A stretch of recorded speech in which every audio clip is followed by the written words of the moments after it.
Il prossimo 25 maggio non solo europee, ma anche amministrative. Alle urne a Racalmuto per eleggere sindaco e consiglio. I cittadini al microfono del videogiornale. Davide Saglia.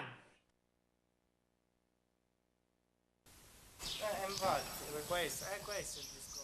Il prossimo 25 maggio a Caltabellotta, Sant'Elisabetta, Naro, San Biagio Platani e Racalmuto, oltre che per le europee, si andrà alle urne per eleggere il sindaco e rinnovare il consiglio comunale. A Racalmuto, comune di 8.340 anime, sciolto per infiltrazioni mafiose il 23 marzo del 2012, sono in 6 a concorrere per la carica di primo cittadino. Enzo Sardo con la lista civica Racalmuto Domani, Angelo Cutaia sostenuto dalla lista civica Orgoglio Racalmutese, Biagio Adile supportato dalla lista civica Racalmuto Rinasce. In corsa anche Carmelo Borsellino, sostenuto dall'omonima lista civica. Ad ambire alla fascia tricolore vi è anche l'ex segretario provinciale del PD Emilio Messana, anch'egli a capo di un'omonima lista civica.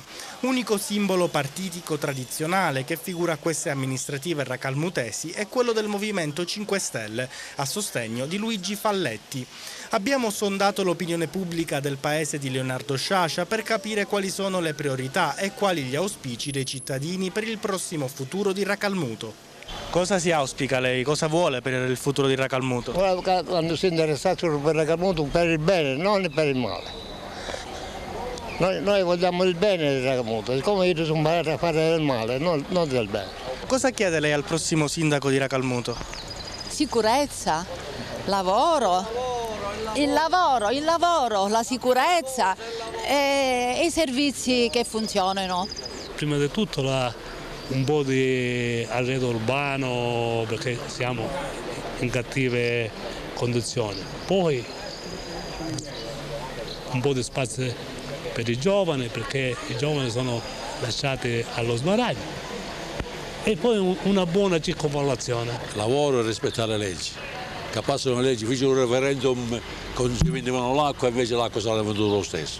Secondo lei invece qual è la necessità primaria? Lavoro.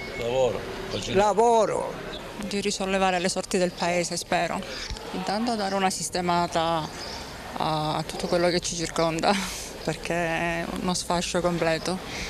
E poi se ci fosse qualche posto di lavoro per i ragazzi sarebbe l'idea. Ma per me fosse uno scambio all'altro va preso. Pensare un po' di più ai cittadini, di levare qualche tassa e cercare un po' di occupazione. Non credo proprio, com'era rimane sicuramente.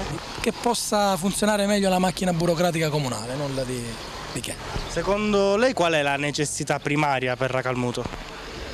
Fare rinascere il paese, perché con questo commissariamento diciamo che è come morto, quindi che si inventi lui il modo per fare rinascere questo paese, sia per i giovani che per i più grandi. Io ci auguro buona prosperità per il paese, cioè che sono un posso pronunciare io.